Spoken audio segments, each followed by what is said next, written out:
তৃতীয় হিজরি, শাওয়াল মাস।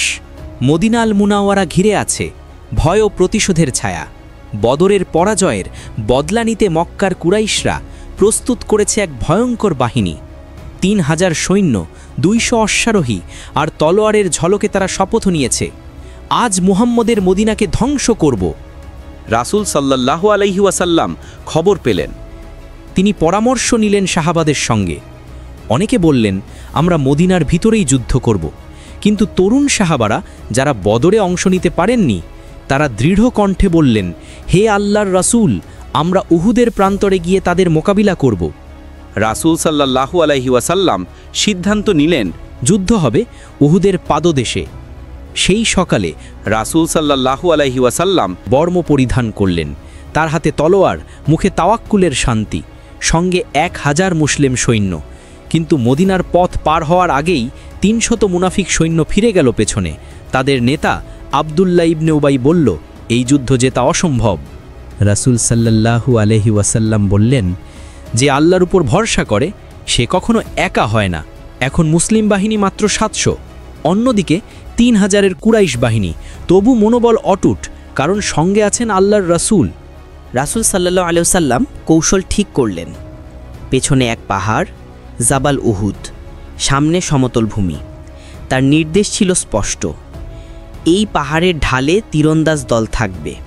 যতক্ষণ না আমি বলি তোমরা স্থান ছাড়বে না, জিতি বা হারি অবস্থান ধরে রাখবে। এই দায়িত্ব পেলেন ৫০ জন তীরন্দাজ। নেতৃত্বে ছিলেন আবদুল্লাহ ইবনে জুবাইর রাদিয়াল্লাহু। ভোরের আলো ফুটল, উহুদের মাটি কাঁপছে ঘোড়ার পায়ের শব্দে। রাসূল সাল্লাল্লাহু আলাইহি ওয়াসাল্লাম তার তরবারি তুলে বললেন, আল্লাহর নামে এগিয়ে যাও, আজ জান্নাত তোমাদের অপেক্ষায়।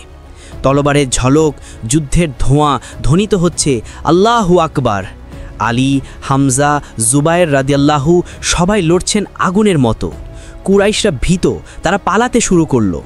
মুসলিমরা জয় পেতে শুরু করেছে, মক্কার পতাকা পড়ে গেল মাটিতে। কিন্তু ঠিক তখনই ঘটল সেই ভুল, যে ভুল ইসলামের ইতিহাসে চিরস্মরণীয় হয়ে থাকবে। পাহাড়ের তীরন্দাজরা দেখল কুরাইশরা পালিয়ে যাচ্ছে। ময়দানে পড়ে আছে সোনার মুদ্রা, অস্ত্র, উট। তাদের কেউ কেউ বলল, যুদ্ধ শেষ, চলো লুটের মাল সংগ্রহ করি। তাদের নেতা বাধা দিলেন, রাসূল সাল্লাল্লাহু আলাইহি ওয়াসাল্লাম বলেননি এখন নামতে। কিন্তু অনেকেই কথা শুনল না, তারা পাহাড় ছেড়ে নিচে নেমে এলো। এই সুযোগটাই কাজে লাগালেন শত্রু সেনাপতি খালিদ ইবনে ওয়ালিদ। তিনি তখনও ইসলাম গ্রহণ করেননি। তিনি ছিলেন এক অসাধারণ কৌশলী সেনানায়ক। তিনি দেখলেন তীরন্দাজরা জায়গা ছেড়ে গেছে। সেই সুযোগে ঘোড়া সাওয়ার বাহিনী নিয়ে ঘুরে গেলেন পেছন দিক থেকে। হঠাৎ মুসলমানরা দেখল তারা দুই দিক থেকে ঘিরে গেছে। শত্রুপক্ষের তলোয়ার আবার ঝলক দিল, আর শুরু হলো বিভ্রান্তি। রাসূল সাল্লাল্লাহু আলাইহি ওয়াসাল্লামের চারপাশে কিছু সাহাবী ঢাল হয়ে দাঁড়িয়ে গেলেন। তাদের মধ্যে ছিলেন তালহা রাদিয়াল্লাহু, সাদ রাদিয়াল্লাহু, উম্মে উমারা রাদিয়াল্লাহু, যিনি নিজ হাতে তলোয়ার চালিয়ে রাসূল সাল্লাল্লাহু আলাইহি ওয়াসাল্লামকে রক্ষা করছিলেন। হামজা রাদিয়াল্লাহু একাই বহু শত্রুকে পরাজিত করেছিলেন, কিন্তু এক মুহূর্তে পেছন থেকে আক্রমণ করে তাকে শহীদ করা হলো। রক্তে রঙিন হলো উহুদের মাটি। রাসূল সাল্লাল্লাহু আলাইহি ওয়াসাল্লাম নিজেও আহত হলেন। তার হেলমেট মুখে ঢুকে গেল, দাঁত ভেঙে গেল, রক্ত ঝরতে লাগল। তবুও তিনি বললেন, হে আল্লাহ, আমার জাতিকে ক্ষমা করো, তারা জানে না তারা কি করছে। এই দোয়ার শব্দ যেন উহুদের পাহাড়ের বুকেও কম্পন তুলল। যুদ্ধের ময়দানে গুজব উঠল, রাসূল সাল্লাল্লাহু আলাইহি ওয়াসাল্লাম শহীদ হয়েছেন। এই খবর শুনে অনেক সাহাবী ভেঙে পড়লেন। কেউ অস্ত্র ফেলে দিলেন, কেউ বসে পড়লেন বালিতে। তখন এক কণ্ঠ উঠল, মুহাম্মদ সাল্লাল্লাহু আলাইহি ওয়াসাল্লাম যদি মারা যান, তবে কি তোমরা ইসলামের জন্য যুদ্ধ বন্ধ করবে? এই শব্দ সাহাবীদের বুকের মধ্যে আগুন জ্বেলে দিল। তারা আবার দাঁড়িয়ে গেল, আবার লড়াই শুরু করল। তারা বলল, আমরা মরব, কিন্তু ইসলাম বাঁচিয়ে রাখব। রাসূল সাল্লাল্লাহু আলাইহি ওয়াসাল্লাম ও সাহাবীরা ধীরে ধীরে উহুদের পাহাড়ে আশ্রয় নিলেন। শত্রুপক্ষ থেমে গেল। তাদের মনে বিভ্রান্তি, কারণ মুসলমানরা ভেঙে পড়লেও পরাজিত হয়নি। শেষে কুরাইশ বাহিনী ময়দান ছেড়ে চলে গেল, কিন্তু মুসলমানদের মনে রয়ে গেল এক কঠিন শিক্ষা, আল্লাহর আদেশ মানাই প্রকৃত বিজয়।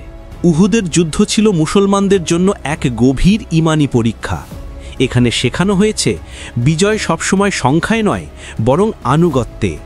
আল্লাহ যার অন্তরে ধৈর্য, বিনয় ও বিশ্বাস দেন, সে পরাজয়ের মধ্যেও বিজয়ের আলো খুঁজে পায়।